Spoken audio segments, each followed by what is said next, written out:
Hey everyone, Britton here, and today I'm going to be covering a new book. I'm covering a regular book this time. I will be covering Station 11 by Emily St. John Mandel. I actually read this earlier this month. This was the first book I completed in March, so I will definitely be bringing it up in my March wrap-up. But yeah, so I'm covering Station 11 today. Some of you might know that I am a sucker for post-apocalyptic stories. And I've heard for a long time that Station 11, for a few years anyway, I've heard that Station 11 is one of the best post-apocalyptic stories of the past couple of years. I'll admit, I tend to be skeptical about much hyped books, but there are some times that the hype is warranted.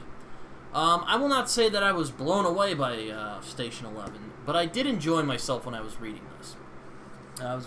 I remember my friend Jason, on Jason Furman, you can check him out on his channel.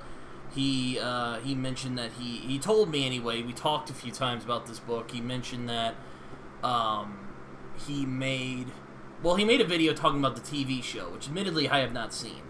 I have only read the book, and he said that he kind of abandoned the book, or not kind of, he started reading it and then he stopped, because he likes to, or he doesn't like to, but he tends to abandon books if he doesn't like them all that much. I'm different. I like to complete stuff because I'm just weird that way. But I was telling him, I'm like, you know, dude, like Station 11 isn't that bad. Like it's a solid book. I thought it's well written. It flows quite nicely, even though it is a bit esoteric. Or maybe not esoteric, but it is very non-linear. It's very, timelines mess around a little bit, but we'll get into that. I did read this earlier this month, and this was the first book I completed, and I enjoyed it. I thought it was a solid book. I think it's a very strong book. I'm not going to say it is one of my favorite post-apocalyptic novels, but it is a very strong post-apocalyptic novel. I was initially intrigued by the concept because, you know, I'm actually a big Shakespeare guy. I love the language of Shakespeare. I love the way that he... how do you put it? I like the way that he would flow with his language. I like how his language moves. And this book is about a Shakespearean troupe who are, well, partly this is about a Shakespearean troupe who are moving around, basically giving hope to people in the post-apocalyptic world. I'm like, oh, that could be interesting, you know, an optimistic post-apocalyptic book. We need a lot more of those nowadays, because a lot of the post-apocalyptic stories are bleak as all get out, and, but this book did not disappoint. This book is a little more about that, is a little bit more than that. I mean, if it had just been about the Shakespearean troupe in the apocalypse, I still would have enjoyed this book. That would have been an interesting book all by itself. But this is a very unusual story. It is non-linear. It jumps around in time. It goes from several characters, like this guy named Javine, who used to be a paparazzi, but he doesn't really like that anymore. We meet this guy named Arthur, who died from the flu when the first happened, which is not a spoiler, by the way. It's in the first page of this book. Kirsten, who was a child when the apocalypse happens and has very little memory of the world around her. And we also meet, I think his name was Ben? Let me check.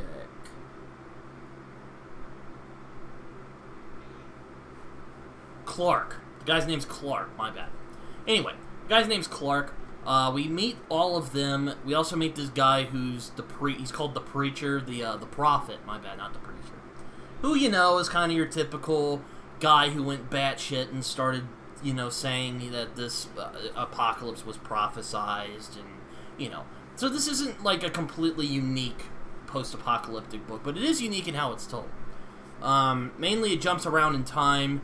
It is a very non-linear story, but luckily, this book never feels like, it never loses track of the narrative. All the segues are always really smooth.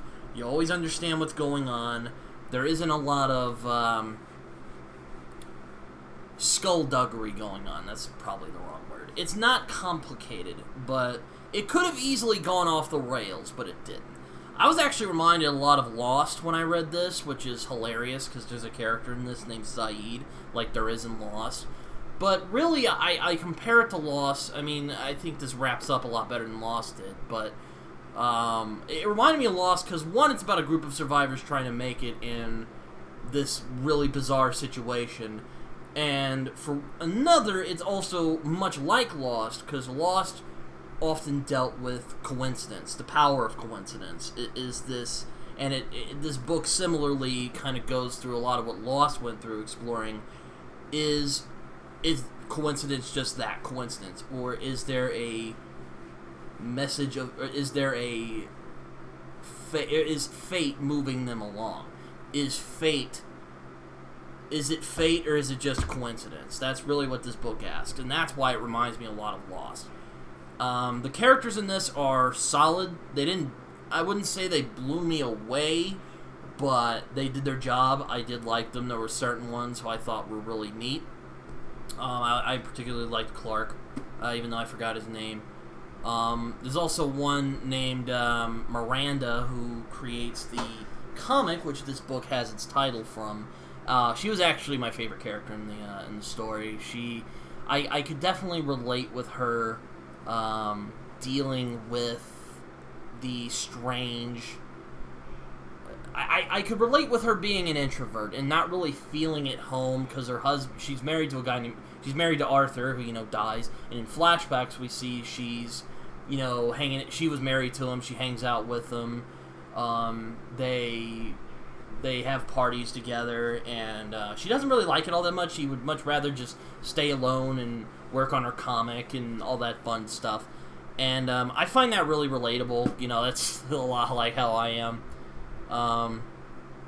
I just often like to be left alone to do my own thing, and I'm not much of a party guy, so it's just I found that relatable. There was actually a surprisingly amount of emotion in this book, and not in like the very sappy way that you would expect from some books that are like this, because I have read some post-apocalyptic books where it gets really sappy with the emotion, and it can really kill the book for me.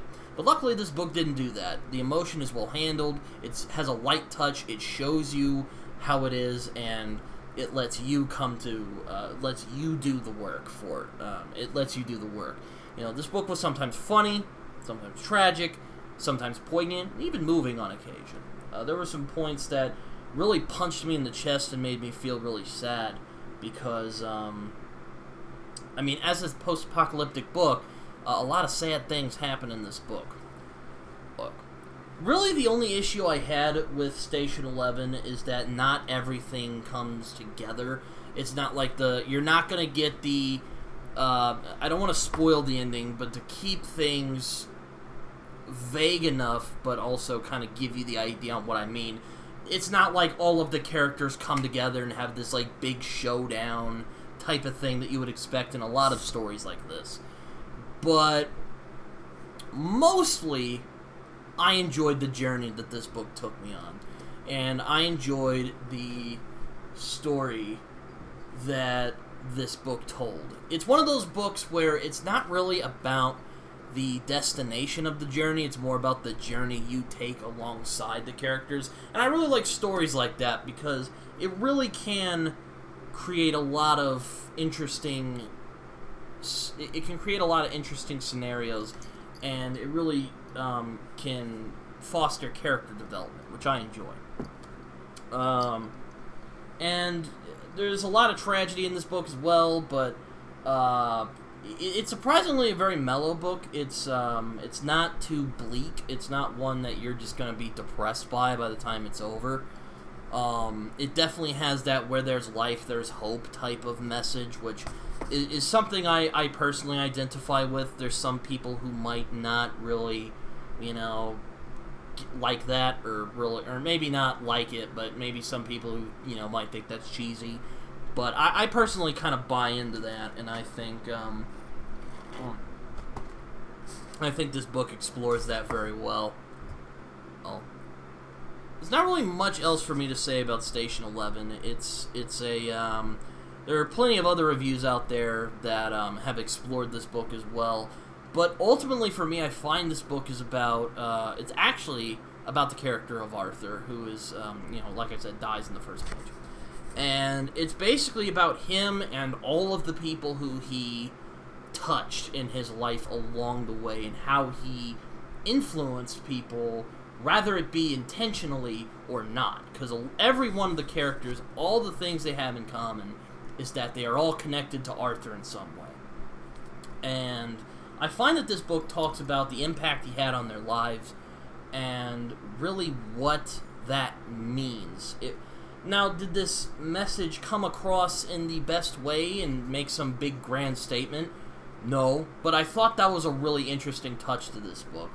And I thought that this was a really interesting avenue to take, because it's not really a post-apocalyptic novel. It's more of a, let's say, literary speculative fiction novel, though it is definitely post-apocalyptic, while not losing the post-apocalyptic edge to it. But yeah, I really enjoyed this book. I thought it was really good.